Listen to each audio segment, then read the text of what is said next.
நல்ல நல்ல நிலம் பார்த்து நாமும் விதை விதைக்கணும். நாட்டு மக்கள் மனங்களிலே நாணயத்தை வளர்க்கணும்.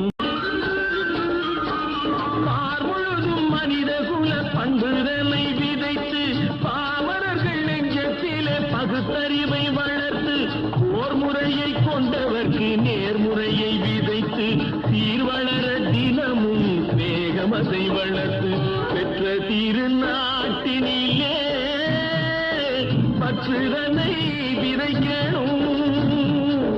பற்றுதனை விதைத்து விட்டு நல்ல ஒற்றுமையை வளர்க்கணும்.